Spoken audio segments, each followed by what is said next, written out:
Tous. Déjà, j'ai une première question à vous poser. Est-ce que vous m'entendez? Une réponse, ouais, top. Parfait, merci. Ouais, je vais avoir plein de oui. Eh bien, bonjour à tout le monde. Merci. Désolé pour ceux qui étaient inscrits vendredi. On a eu un petit bug avec Livestorm. Ça a l'air de bien fonctionner. Je pense que vous m'entendez bien et vous me voyez bien. Je vais partager mon écran tout à l'heure avec différents slides. On est 71, on va attendre peut-être qu'il y ait un petit peu plus de monde. Enfin, les gens vont arriver au fur et à mesure. Il y aura un replay de ce live et puis tous les documents dont vous avez besoin, il suffira de m'écrire, donc soit à contact@eldorado.co ou adrien@eldorado.co pour que je vous envoie tous les documents dont vous aurez besoin après ce webinaire. Donc déjà, Lara, qui est Operation Manager, va vous partager un article Medium de mon blog où j'ai référencé toutes les solutions de trésorerie dont on va parler et surtout avec tous les liens pour les obtenir et pour comprendre un peu toutes les solutions de financement qui existaient avant cette période de crise et qui vont exister pendant. Sachant que c'est un blog post Medium, donc on va le faire évoluer, gardez-le sous la main. Dès qu'il y a une nouvelle mesure ou dès qu'il y a des idées de nouvelles mesures, on le met dedans. Parce que c'est important d'avoir même pour vision ce qui peut être fait et d'anticiper un maximum. Ça, c'est un mot que vous entendrez pas mal aujourd'hui. C'est votre besoin, votre premier rôle en tant qu'entrepreneur est d'anticiper tout ce qui va se passer.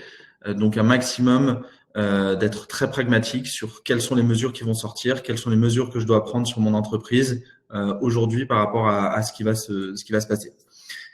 Donc déjà, en introduction, on espère que vous allez toutes et tous bien, vous et vos proches et vos salariés, collaborateurs, partenaires. L'important déjà, c'est que tout le monde soit en bonne santé. Ensuite, on a deux autres crises autour de cette crise sanitaire. On a une crise économique et financière qui va impacter nos entreprises et le secteur des startups. Et on a une crise même sociale, sociétale, puisque à la différence des crises de 2001 sur la bulle Internet, qui a vu 95% des entreprises du numérique s'effondrer en quelques mois, et la crise de 2008, la crise économique qui a impacté fortement tout le secteur économique dans son ensemble. La différence, c'est qu'aujourd'hui, en plus de cette crise qui va être une crise économique, on a une crise sociale qui fait qu'on est tous en remote, tous confinés. Et donc, ça implique aussi de faire fonctionner son entreprise et les relations avec ses collaborateurs et ses collaboratrices à distance. Sur ça, il y a pas mal de sujets de webinaires et tout aussi qui existent ou de best practices. Mais ce qui est important de savoir en tant que vous, dirigeante ou dirigeant d'entreprise, c'est à la fois de tout anticiper les besoins de financement, anticiper la baisse de chiffre d'affaires, anticiper le changement ou l'évolution du business model de votre entreprise, mais aussi anticiper vos relations avec vos collaborateurs sur un temps plus ou moins long.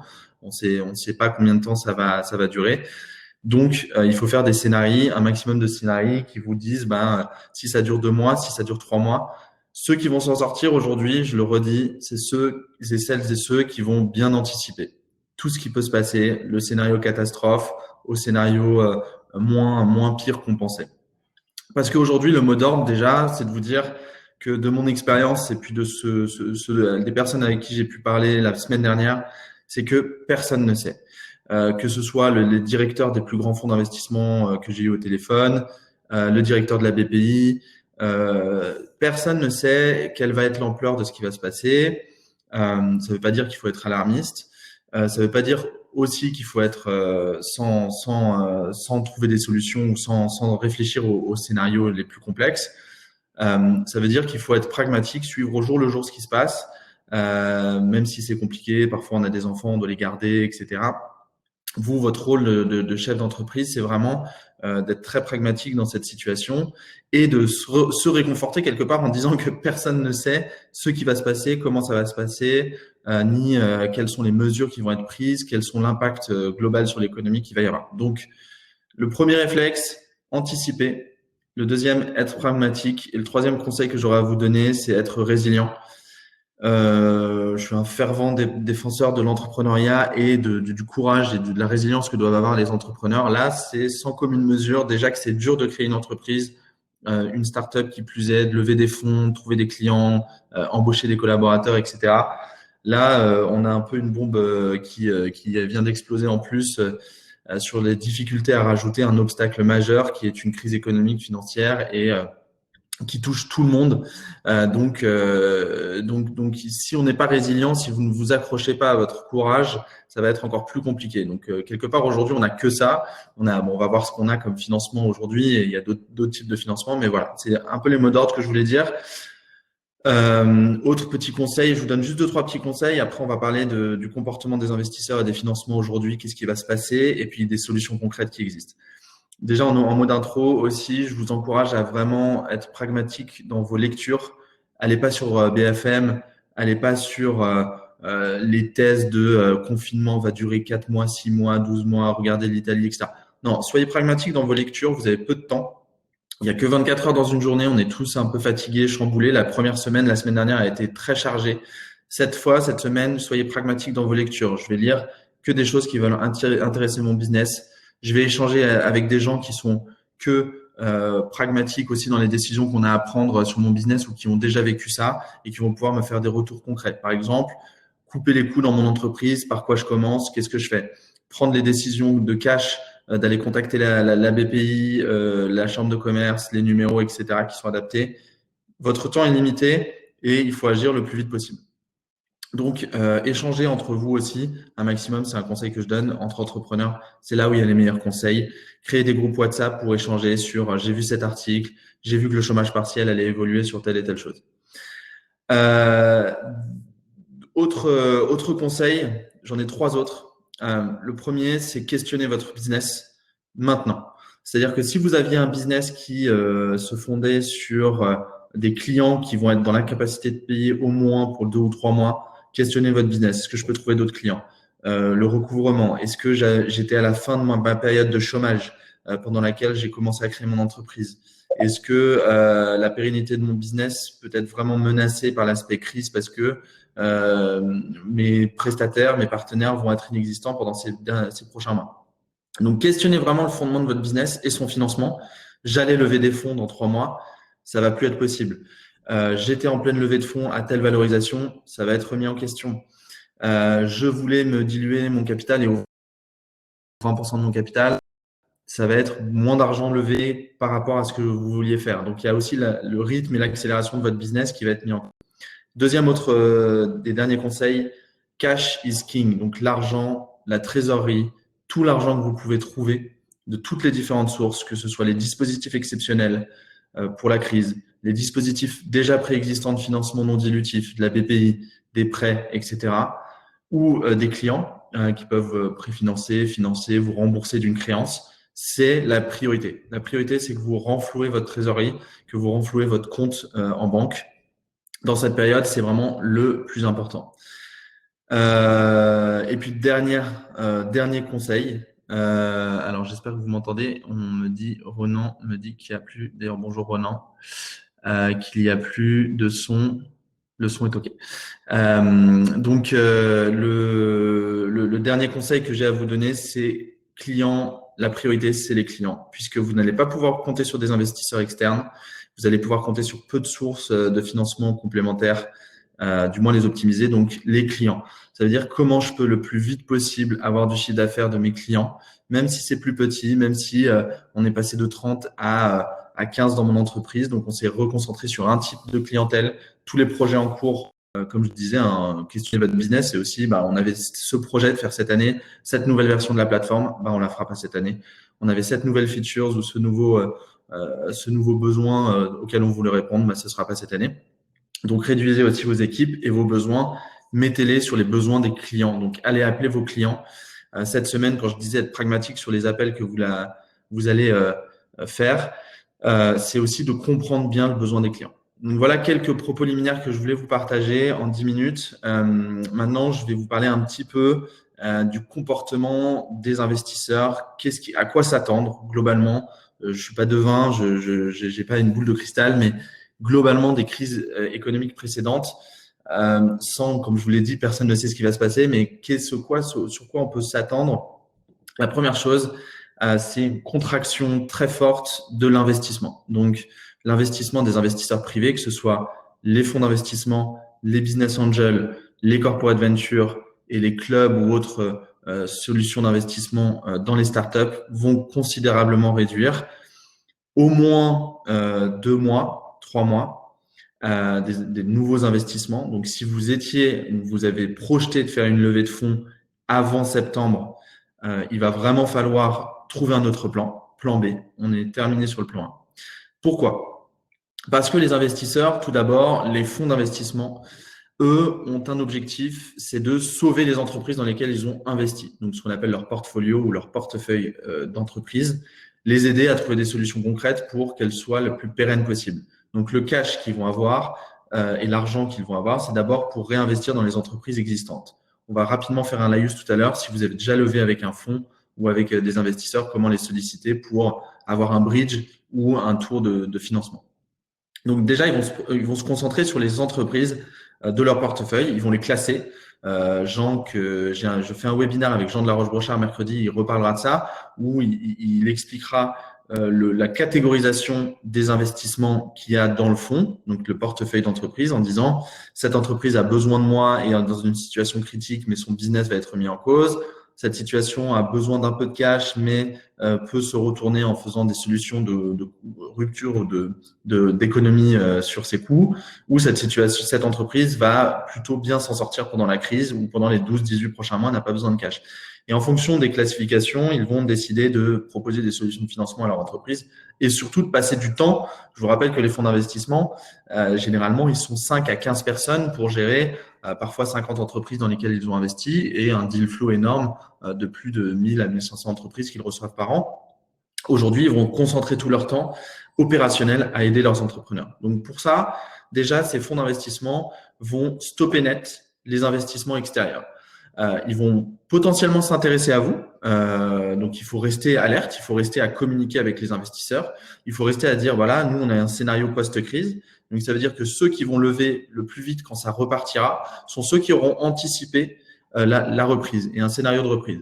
Ça veut dire qu'aujourd'hui, votre concentration, ça va pas être de dire, je vais lever en septembre et je fais un business plan en septembre. C'est de dire, je suis pragmatique. Il y a une crise, on a réduit les coûts. On fait ça ces 6-18 prochains mois.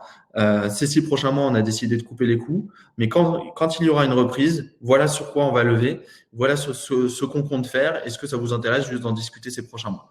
Et la levée de fonds, comme c'est un processus qui prend du temps, c'est un processus relationnel.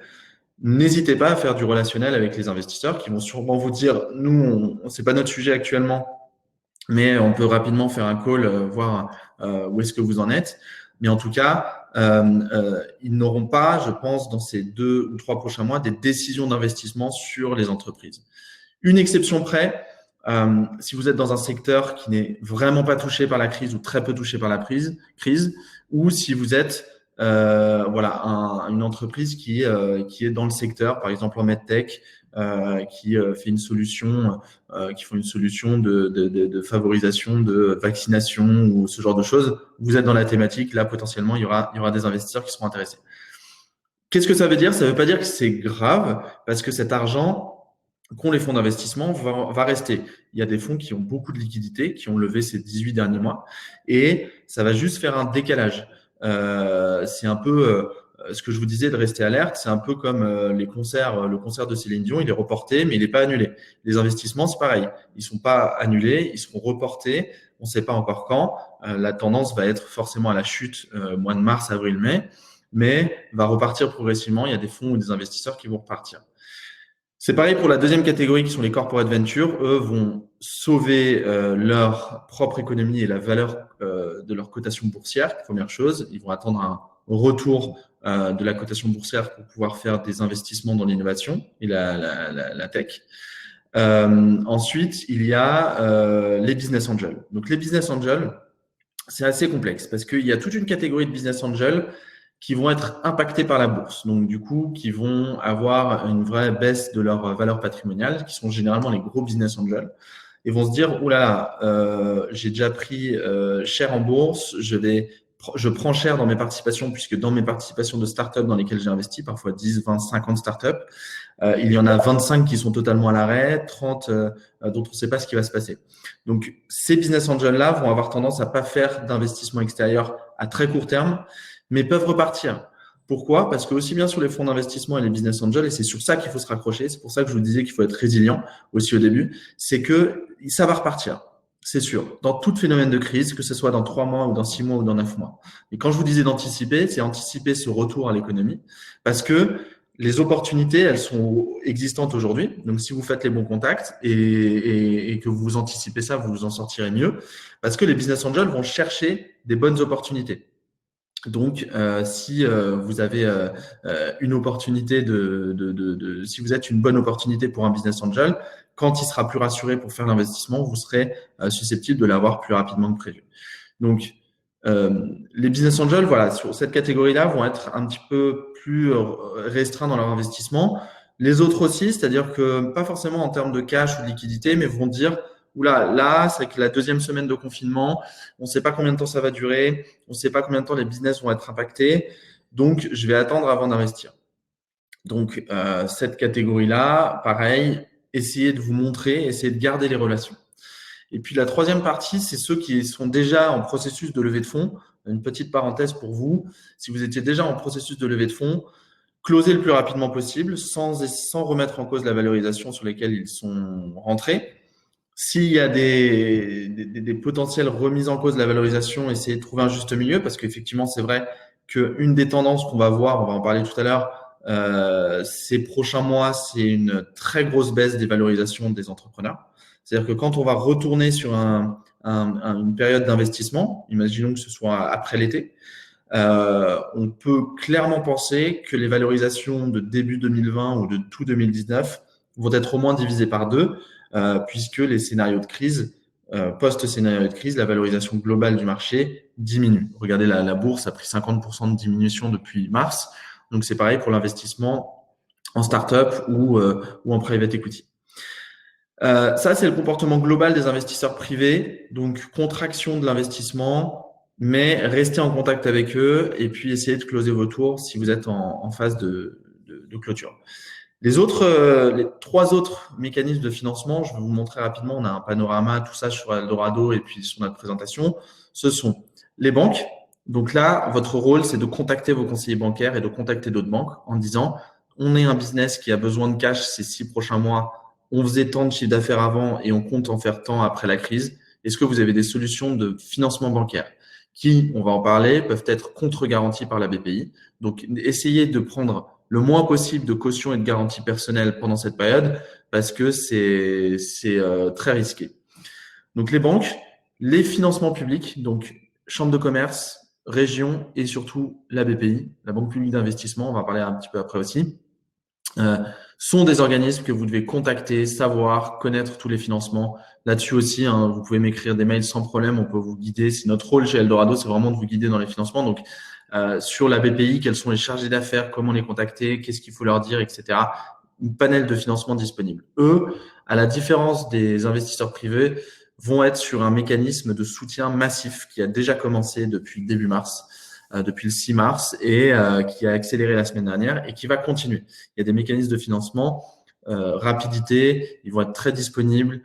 Si vous avez des fonds propres, ils vont essayer de vous sauver le plus possible. Les comités d'investissement vont être plus rapides. Et les troisièmes sources de financement qu'il faut que vous regardiez, c'est tout ce qui est financement complémentaire non dilutif, donc qui n'implique pas de levée de fonds, les prêts d'honneur, le réseau Entreprendre, Wilco, tous ces organismes qui font des financements parfois de prêts sur les dirigeants pour leur entreprise, souvent sans garantie, sont des mécanismes qu'il faut aller voir, qu'il faut regarder. Donc, vraiment, comme je vous le disais au début, le premier conseil, c'est cash is king. Donc, aller chercher tout ce qui est possible en termes de cash. Je vais tenter, on va regarder justement la présentation. Je tente de répondre à quelques-unes de vos questions s'il y en avait. N'hésitez pas à m'en poser 2 ou 3 si vous en avez avant qu'on plonge un petit peu dans les dispositifs. Et pour ceux qui allaient créer leur startup pile poil quand le Covid est arrivé. Alors, ça, encore une fois, c'est pas parce qu'il y a cette crise sanitaire, économique, financière et sociale qu'il faut tout arrêter et voilà, parce que c'est toujours autant difficile de trouver un emploi. Si vous aviez, moi j'aurais tendance à dire, si vous étiez en train de créer une startup depuis janvier, eh ben c'est pas plus mal puisque la contraction du marché fait que généralement pour créer un projet, il faut 2 ans. Vous avez 2 ans de chômage devant vous, généralement si vous avez travaillé avant.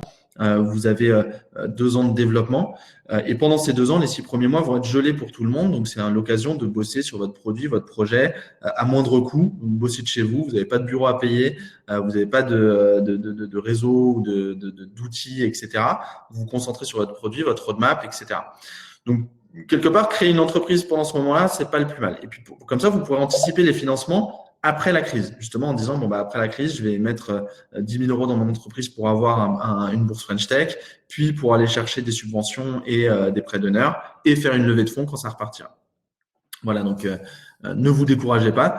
En revanche, à l'inverse, si vous arrivez à la fin de votre période de chômage et que vous étiez en train de créer votre entreprise, que c'est la première année, ça va être compliqué. En gros, ce qu'il faut imaginer, c'est d'avoir devant vous 18 mois de trésorerie. Il faut tout faire pour avoir 18 mois de trésorerie, quitte à s'accrocher tous les mois, à aller chercher les clients, les chèques, etc., ou des nouvelles opportunités. Si aujourd'hui, quand vous faites votre business plan, vous ne voyez pas 12 à 18 mois de survie, faut le refaire. Faut le refaire. Faut baisser les coûts un maximum. Faut pas se payer pendant 3 mois et trouver une solution. Faut bénéficier du chômage partiel pour votre entreprise si elle doit se mettre en sommeil pendant 2 mois, etc. Donc ça, si vous arrivez en période de fin de chômage, c'est un petit peu plus compliqué sur votre projet. Je conseille, pour répondre à une question, conseilles-tu de nouer des contacts avec des BA? C'est un peu ce que je conseillais tout à l'heure. Oui, ne coupez pas les relations avec les investisseurs parce que ça repartira. Ça repartira, on ne sait pas quand, mais ça repartira. Donc, essayez de continuer à nouer des relations avec des investisseurs qui sont dans votre secteur en disant, je sais très bien que c'est pas le moment d'investir, mais quand ça va repartir, on va lever des fonds et on veut que vous soyez le premier investisseur important dans notre entreprise pour sa croissance. Ça, c'est une réponse. Parce que si vous le faites, encore une fois, l'anticipation, si vous le faites qu'au moment où ça reprend, c'est un peu trop tard. Il y en a déjà qui vont le faire avant. Donc, passez pas votre temps à faire des relations avec des BA, mais gardez un pool de business angels important et intéressant ou de fonds d'investissement qui peuvent s'intéresser à vous. J'étais en train de finaliser un prêt bancaire, ma banque ne me répond plus. Comment obliger à le finaliser?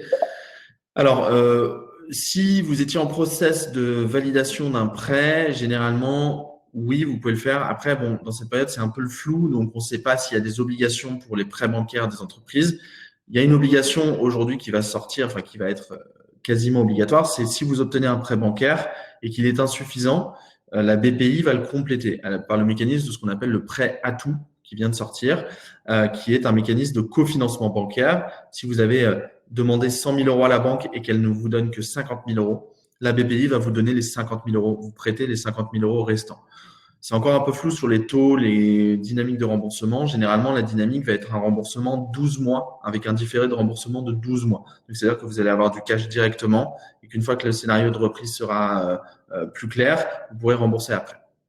Mais généralement, les obliger à signer, c'est s'il y a eu un engagement de leur part, mettre la pression sur cet engagement. Est-ce que tu penses qu'il y aura un phénomène d'opportunité pour les BA? Exactement. Je pense que dans toute crise, Airbnb sorti en 2008, Dropbox 2008, enfin, regardez toutes les boîtes qui sont sorties en 2008, qui sont aujourd'hui des licornes. Bon, maintenant, ça va être un petit peu un mot désuet, on pense, puisque on va être moins sur un modèle d'ultra levé, etc. On va peut-être se rationaliser sur ce secteur-là et plutôt aller chercher de la croissance et du financement en complémentarité, ce qui n'est pas plus mal. Mais beaucoup d'opportunités se créent et des très belles opportunités se créent pendant la crise.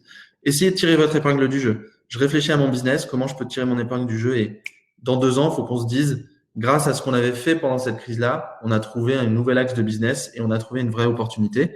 Et 6 mois après, quand c'est reparti, on a levé 200, 300, 500 000 euros pour nous permettre de développer ce projet. Donc, il y a un phénomène d'opportunité.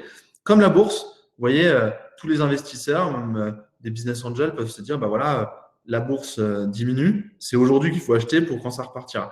C'est pareil pour les startups.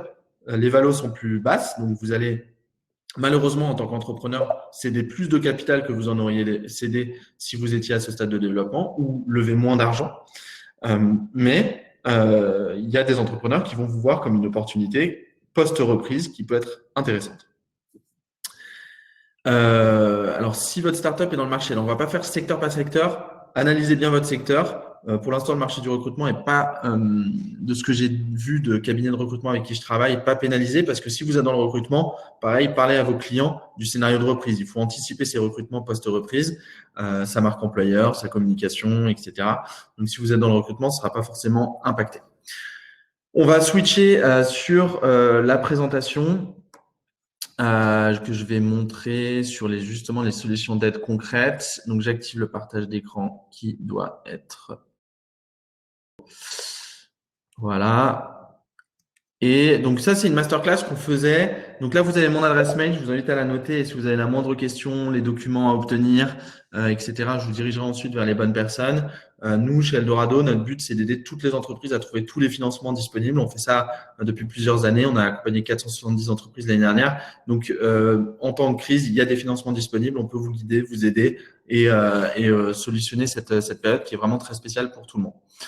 Ce que j'ai dit sur le webinaire, donc ça, c'est une présentation qu'on fait classique, normalement avec tous les financements disponibles pour entreprises. Là, on va le focus vraiment sur les financements en temps de crise.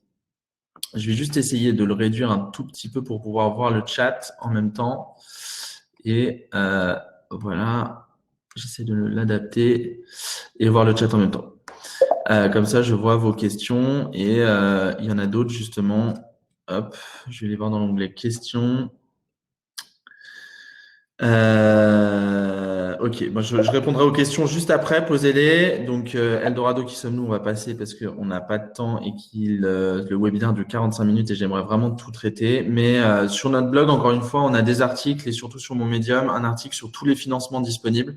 Lara va remettre le lien pour ceux qui sont arrivés après, tous les financements disponibles. Globalement, il y a deux types de gros financements. Enfin, il y en a trois. Il y a le financement bancaire, le financement public et le financement privé de la levée de fonds. Comme on a dit, le financement levée de fonds, il va être gelé. On va en reparler un peu après. Donc aujourd'hui, si on n'a pas de financement extérieur et que vous avez besoin de cash, il faut penser pragmatique. Il faut vous poser 4 questions. Est-ce que j'ai des fonds propres disponibles? Donc, on va parler des fonds propres parce que le niveau du financement public dépend aussi des fonds propres que vous avez dans votre entreprise. Globalement, c'est l'argent que vous avez mis, les comptes courants, le résultat de l'exercice. On va discuter sur comment avoir des fonds propres. Et la BPI finance à un certain niveau de fonds propres. C'est-à-dire que vous pouvez avoir une bourse French Tech de 40 000 euros si vous avez 14 500 euros de fonds propres, par exemple. Donc, on va en discuter. Mais déjà, est-ce que vous avez des fonds propres ou pas? Est-ce que vous pouvez en avoir à court terme? Deuxième chose, c'est est-ce que vous avez des clients ou pas? Et est-ce que vous allez en avoir à court terme? Parce que le mécanisme du rebond, c'est pas reculer pour mieux sauter. C'est-à-dire que si vous allez trouver des financements qui vont vous permettre d'avoir 6 mois, mais que dans 6 mois, vous n'avez toujours pas de clients, ça va être compliqué. Et puis, c'est juste reculer la fin et la procédure de sauvegarde potentielle de votre entreprise. Donc, est-ce que j'ai des clients et est-ce que je vais financer les prêts que je vais aller chercher, les subventions ou l'argent que je vais trouver pendant cette période doit me servir pour aller chercher plus de clients. Troisième question, c'est est-ce que j'ai des investisseurs dans mon capital ou pas? Si vous avez des investisseurs, que vous avez déjà fait des levées avec des business angels ou des investisseurs, c'est différent que si vous n'en avez pas. Si vous n'en avez pas, vous n'en aurez pas puisque on va pas lever des fonds pendant cette période. Si vous en avez, c'est le moment d'aller les voir pour trouver des solutions de financement alternatives. Donc, par rapport à l'investissement dans notre entreprise. Il y en a 3 que vous pouvez demander à vos investisseurs. On les redétaillera tout de suite après. Relever des fonds avec eux, donc faire ce qu'on appelle une levée de fonds, tout simplement, avec eux. Faire un bridge intermédiaire, donc c'est ce qu'on appelle une beaucoup plus petite levée de fonds, mais qui vous permet juste pendant la période de vous en sortir et d'avoir une respiration.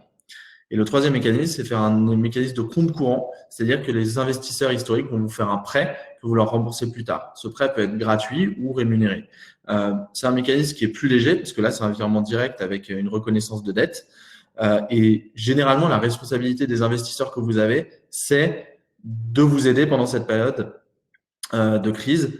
Donc, n'hésitez pas à aller les solliciter et leur proposer ces 3 différents types de mécanismes en disant, voilà, on n'anticipe pas de cash pendant 18 mois ou 6 mois. Donc, on va avoir besoin de vous pour trouver 100, 300, 500 000 euros. Voilà les mécanismes qu'on vous propose. Est-ce que vous seriez d'accord? Parlez-en en board si vous avez des investisseurs. Et dernière question à vous poser, c'est si vous étiez en levée de fonds en cours ou pas. Si vous étiez en levée de fonds en cours, closez-la le plus vite possible dans les conditions que vous aviez établies avant. mais plus vous le passez de temps, plus les conditions vont évoluer, notamment en termes de valorisation ou en termes de participation. Il y a des gens qui vont vous abandonner sur la participation et qui vont être à remettre en cause les conditions de l'investissement. Si vous n'étiez pas en levée de fonds en cours, ne cherchez pas à vous mettre en levée de fonds ou vous partir en roadshow avec votre deck, votre présentation. Comme on l'a dit tout à l'heure, c'est pas le sujet. Le sujet, c'est de réduire les coûts de votre entreprise et de travailler sur le business plan de crise. Donc aujourd'hui, les financements publics, donc les aides publiques principalement, c'est l'État qui les dispense, les régions de plus en plus et l'Europe. Il y a des mécanismes de soutien de niveau européen qui vont arriver de plus en plus. La BPI, très rapidement, le but, c'est pas de vous expliquer comment fonctionne la BPI, même si on le fait, généralement, on fait cette masterclass très souvent et on explique le fonctionnement exact de la BPI. Il y a une partie financement, une partie investissement.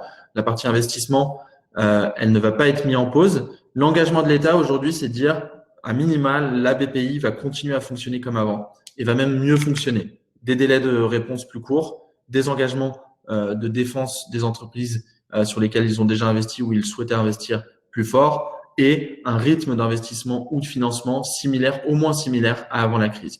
Donc, on a la chance, ça nous met du baume au cœur pour que les entreprises soient bien soutenues pendant cette période. Ce qui est important, c'est qu'il y a 4 choses à faire autres que lever des fonds. Regardez les dispositifs précédents de la BPI qui continuent à être appliqués, on va en parler. Regardez les dispositifs exceptionnels, évidemment, on va en parler après. Vous focus sur vos clients qui vous apportent du chiffre d'affaires et trouver des solutions de réduction de coûts. On va en parler très rapidement après, mais c'est vraiment la priorité. Et surtout, on a, pour rappel, des webinars toute la semaine avec des invités. Marc Ménassé de Founders Future Demain, Jean de la Roche-Brochard. On va avoir des partenaires de fonds d'investissement, des gens de la chambre de commerce et potentiellement des gens des institutionnels. Suivez ça parce qu'on va les thématiser sur comment réduire ses coûts de trésorerie, etc. pour vous aider un maximum.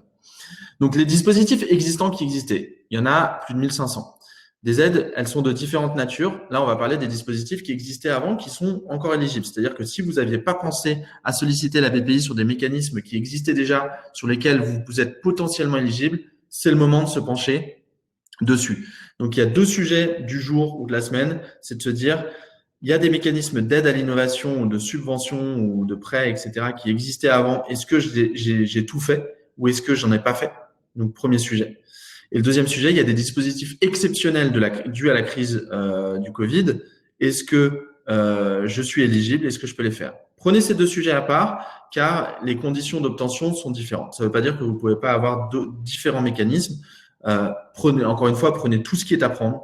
Ne lésinez pas, même sur les mécanismes d'endettement. Vous rembourserez plus tard, faites des différés de remboursement, etc. Mais prenez tout ce qui est à prendre.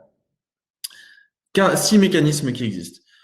Généralement, les entreprises, elles font beaucoup de subventions au début, au démarrage. Donc, on va en parler, mais c'est en fonction de vos fonds propres, vous pouvez aller chercher une subvention qui est de l'argent directement donné à l'entreprise. À la différence du prêt, vous n'avez pas à le rembourser et la subvention devient un produit imposable dans votre comptabilité, mais vous avez cet argent directement. Généralement, il y a des subventions entre, on va dire, 30 000 euros et 150 000 euros en fonction de votre stade de développement et de vos fonds propres. Les prêts d'honneur, c'est des prêts qui sont alloués aux dirigeants de l'entreprise, qui deviennent d'ailleurs des fonds propres pour le calcul du niveau de fonds propres. Là, ces mécanismes ne sont pas pour l'instant arrêtés. Par exemple, le réseau Entreprendre, Wilco ou des entreprises privées qui faisaient des prêts d'honneur pour les entrepreneurs. Vous contractez un prêt pour chacune et chacun des dirigeants et c'est alloué dans votre entreprise. L'avance remboursable et le prêt d'innovation amorçage sont 2 mécanismes qui sont complémentaires, qui sont les mêmes, qui sont des prêts aux entreprises, souvent avec un différé de remboursement. Donc, vous pouvez avoir 300, 400 000 euros de prêts en fonction là aussi de vos fonds propres. Si vous aviez fait une levée entre décembre et maintenant, c'est le moment d'activer ces prêts, c'est le moment d'y aller. Les exonérations fiscales ou sociales, crédit d'impôt recherche, statut de jeune entreprise innovante et les contre-garanties classiques qui existaient avant. Je contracte un prêt et au lieu de me mettre en garantie personnelle ou mon entreprise, la BPI se porte garante. Comme ça, s'il y a un défaut de paiement, je ne suis pas menacé sur mon patrimoine personnel et la BPI me soutient en cas de défaut de remboursement. Ça, c'est des aides qui existent déjà. J'y passe vraiment très rapidement dessus. Si vous voulez savoir si vous êtes éligible, connectez-vous sur Eldorado, c'est gratuit pour cette partie vraiment de savoir s'il y a de l'éligibilité sur les aides publiques. Écrivez-nous, écrivez-moi, contact à Eldorado, disant voilà, j'en suis là dans mon développement, j'ai jamais eu d'aide de la BPI. Est-ce que je peux en avoir aujourd'hui? c'est le moment de se poser la question. N'hésitez vraiment pas à me solliciter sur ça. On vous dira et on vous indiquera comment avoir ces différentes aides. Sur les conditions, justement, ce sera en fonction de quand vous êtes créé, l'adresse du siège, si vous êtes éligible, les dépenses sont éligibles, si le projet est assez innovant au sens de la BPI et le niveau des fonds propres. Juste la chose globale qu'il faut retenir, c'est que l'aide pour l'entreprise sera décidée plus rapidement et avec une certaine forme de souplesse de la BPI pendant cette période. C'est les instructions qu'ils ont reçues des aides publiques, c'est d'aider un maximum d'entreprises pendant cette période. Donc, du coup, de limiter la casse et pour les entreprises éligibles, de raccourcir le temps de décision et surtout d'être un peu plus ouvert sur les différents financements disponibles. Maintenant, on va parler des mesures exceptionnelles. Donc là, très rapidement, il y a plusieurs mesures exceptionnelles. J'ai plusieurs de vos questions. Si j'ai pas répondu, n'hésitez vraiment pas à me solliciter après, à me les poser. On essaiera de répondre à tout dans la semaine, à toutes vos questions ou vous diriger vers les liens. Encore une fois, je vous passerai l'article Medium, je vous passerai cette présentation sans aucun problème. On a plein de templates gratuits pour les entrepreneurs, donc vraiment, n'hésitez pas à nous solliciter. Première chose à faire, échéance sociale et fiscale de mars. Donc, c'est un petit peu tard pour ceux qui l'ont pas fait, mais vous pouvez bloquer les virements. C'est une solution. Les charges sociales et fiscales du moins les charges sociales à court terme du mois de mars, c'est-à-dire les cotisations et la retraite, vous pouvez ne pas les payer. Vous pouvez les payer en différé, c'est-à-dire que ce n'est pas un cadeau de l'État, c'est un remboursement différé. C'est-à-dire que c'est en discussion pour certains secteurs d'avoir ce cadeau, mais pour l'instant, c'est qu'un différé de paiement. Ça veut dire que si vous avez des charges payées pour le 15 mars qui sont au 15 de chaque mois, vous les aurez à les rembourser qu'à partir du 15 juin et vous pouvez même demander un étalement du remboursement.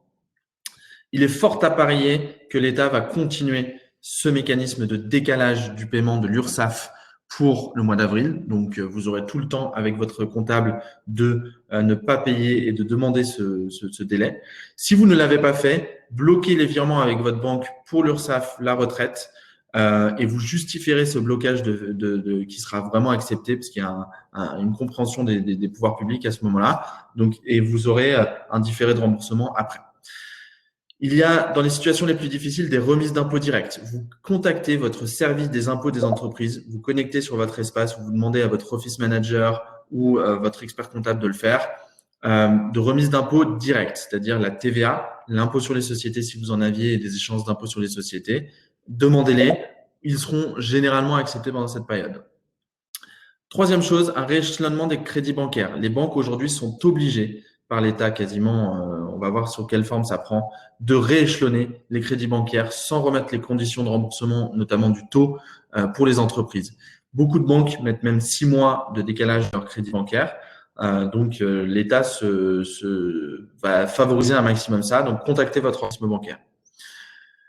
Les garanties classiques du crédit investissement sont prolongées pour ceux qui sont éligibles au crédit investissement. Donc, c'est spécifique. Je pourrais vous envoyer des choses sur ce sujet. Réaménagement du crédit à moyen terme ou long terme pour les clients BPI France. C'est-à-dire que si vous avez obtenu des financements de BPI France par le passé, vous pouvez demander aujourd'hui un rééchelonnement du crédit qui est de généralement 6 mois. C'est-à-dire que pendant 6 mois, là, vous n'allez pas avoir à rembourser la BPI. Et ça, il faut le demander et il faut se renseigner là-dessus. Autre sujet, suspension des paiements des échanges de prêts, c'est à peu près la même chose. Ça réaménage votre système de remboursement. Et ensuite, possibilité d'augmenter l'encours des crédits à court terme réalisés par BPI France. Donc là, si vous aviez un encours qui était maximum de 500 000 euros, vous pouvez monter à 600 000 euros, c'est-à-dire que vous pouvez avoir plus de sommes à un moment. Et puis, il y a le Conseil européen. Donc, renseignez-vous pour les différentes aides qui existent, qui a débloqué 164 millions d'euros à destination des startups PME innovantes. Donc là, c'est le moment de se renseigner, de voir si vous êtes éligible. Malheureusement, ce sont des concours. Ça veut dire que tout le monde va postuler, donc le niveau d'obtention va être faible. Mais qui ne tente rien à rien, si vous êtes pragmatique et que vous êtes résilient dans cette période-là, vous pourrez obtenir des bonnes surprises de financement disponibles aussi. En parallèle, BPI France a créé un vrai plan de soutien, plan d'urgence pour les entrepreneurs. Il est fort à parier que cette semaine, il y aura de nouveaux financements disponibles et des nouveaux mécanismes de soutien. Ce qui est demandé à la BPI aussi, c'est de soutenir l'investissement, c'est-à-dire que quand un fonds a besoin d'un co-investisseur, que la BPI réinvestisse à travers un de ses fonds d'investissement. pour limiter l'impact de la crise. Donc, il y a trois gros mécanismes bancaires qui existent. Il y a des financements bancaires et des garanties BPI France. Donc là, vous allez avoir des prêts plus facilement alloués. Encore une fois, ça dépend de vos fonds propres et de combien vous avez en banque. Je vais très vite parce qu'il y a des questions et j'aimerais y répondre. Il y a des nouveaux dispositifs qui existent, qui sont des dispositifs de garantie bancaire. C'est-à-dire que si vous avez 100 000 euros en banque, la banque vous dit, je vous fais un prêt de 100 000 euros, mais il me faut un garant.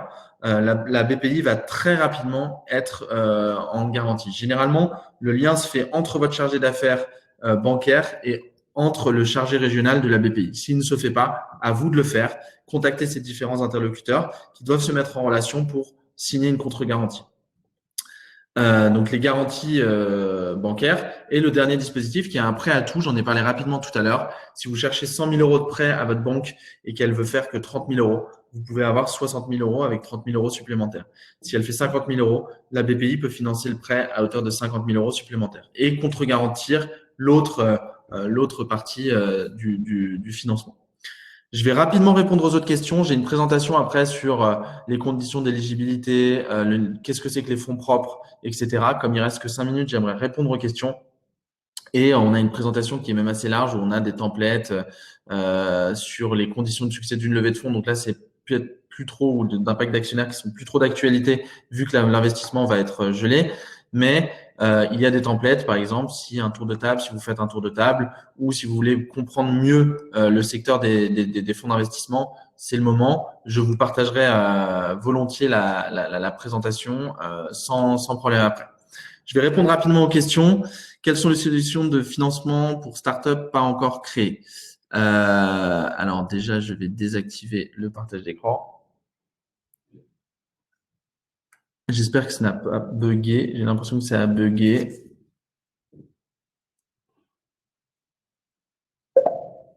Hop, je ne sais pas si vous me voyez ou vous m'entendez. Je demande à Lara si on m'entend. Apparemment, on m'entend. Moi, j'ai l'impression d'avoir frisé, mais bon, donc on m'entend. Je vais répondre aux questions rapidement que vous avez. Les solutions de financement pour les startups pas encore créées, c'est un peu celle que je disais tout à l'heure. Si vous avez des fonds propres, si vous avez mis 10 ou 15 000 euros, vous avez des mécanismes de subvention qui existent déjà, des mécanismes de prêt d'amorçage qui sont des mécanismes qui existaient déjà avant la crise, qui vont être accélérés. Donc, c'est le moment d'aller contacter la BPI ou vous pouvez même nous contacter et on peut vous aider à les obtenir pour avoir les solutions de financement à court terme. Encore une fois, c'est mieux de ne pas avoir encore créé son entreprise et d'attendre pour… il y a des aides qui sont existantes la première année pour pouvoir anticiper et faire un plan de financement le plus anticipé possible. La BPI regarde les dossiers au fur et à mesure, on peut les joindre, les conseiller directement. Ou alors, la BPI, elle va être très sollicitée pendant cette période. Il va falloir être le maximum en contact et en relation avec votre investisseur. Votre chargé d'affaires au sein de la BPI et essayer d'anticiper un maximum les liens que vous pouvez avoir avec eux. C'est le plus important. Le conseil que je peux vous donner, c'est de les solliciter par mail et par téléphone. Si vous n'y arrivez pas, on peut avoir des contacts aussi qui peuvent largement vous aider. J'ai l'impression que là, ça a vraiment frisé.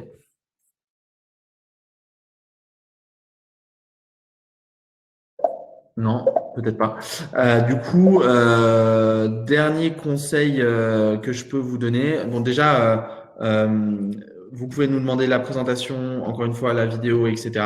Et suivez toute cette semaine. On va avoir des webinars tous les lundis, tous les jours à 11 heures avec des investisseurs, avec des solutions de financement. Et si vous avez la moindre question, on continuera à les poser. Après ce webinaire, si vous avez des questions, vous nous envoyez un mail et on va le traiter au mieux. Je suis désolé, je ne vous vois plus. Donc, je ne sais pas si vous m'entendez, mais je pense que vous m'entendez. Soyez résilients, pragmatiques. Cette semaine, c'est la semaine de comment je sauve mon entreprise. Vendredi, il faut que vous ayez activé toutes les sources de financement, que vous ayez réfléchi à votre business plan de crise et que vous ayez trouvé et anticipé les différents scénarios ou scénarios de post-crise qu'il peut y avoir. Concentrez-vous sur vos clients, les financements à court terme à obtenir. Prenez tout ce qu'il y a à prendre dans cette période en termes de financement parce que et puis soyez résilients et positifs. Les entrepreneurs, les chefs d'entreprise sont ont un rôle important, c'est celui de rester positif et de démontrer un grand pragmatisme dans cette période. Donc, restez combatif et positif et on va tous en sortir du positif après cette période. Bonne semaine à tous. On est hyper dispo avec Eldorado. À toutes et à tous.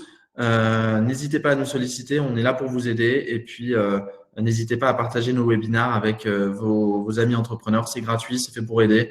Donc, soyons le plus dans le partage dans cette période complexe. Bonne journée à toutes et à tous. Bonne semaine. Et on donne tout. Salut.